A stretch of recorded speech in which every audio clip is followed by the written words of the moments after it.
Hello friends, నమస్తే. ఈరోజు మనం టేస్టీగా, క్రిస్పీగా, క్రంచీగా ఉండే సగ్గుబియ్యం పునుకులు చాలా ఈజీగా తయారు చేసుకుందాం.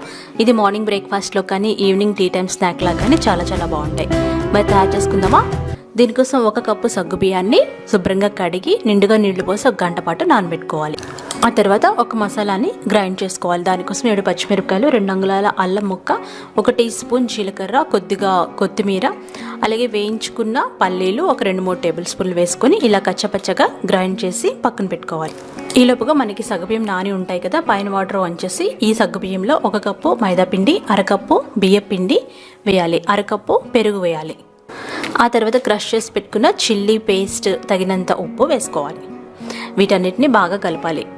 ముందుగా వాటర్ పోయకుండా కలపాలి. ఒకవేళ వాటర్ అవసరమైతే కొద్దిగా పోసుకొని ఈ విధంగా పునుగులు కన్సిస్టెన్సీలో కలుపుకోవాలి. అంటే కొంచెం జారుగా కలపాలన్నమాట.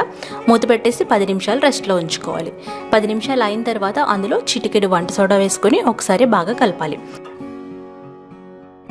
ఆ తర్వాత డీప్ ఫ్రైకి సరిపడా నూనెని బాగా కాచి, నూనె కాగిన తర్వాత మీడియం ఫ్లేమ్లో పెట్టుకుని చిన్న పునుగులు మాదిరిగా వేసుకోవాలి. అంతే.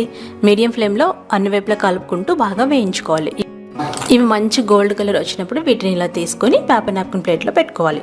ఒకవేళ మీకు డీప్ ఫ్రై ఇష్టం లేకపోతే ఇదే పిండిలో కొంచెం ఎక్కువ నీళ్లు పోసుకొని దోశల పిండి మాదిరిగా కలుపుకొని అందులో ఊతప్పంలాగా కానీ దోశలాగా కానీ వేసుకొని మనం 2 వైపులా కాల్చుకోవాలి. అంతే.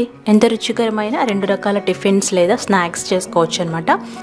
సో ఈవినింగ్ స్నాక్లో కానీ మార్నింగ్ బ్రేక్ఫాస్ట్లో కానీ ఇలా ట్రై చేసి ఫీడ్బ్యాక్ పంపించండి. మీకు నచ్చిన చట్నీతో సర్వ్ చేసుకోండి.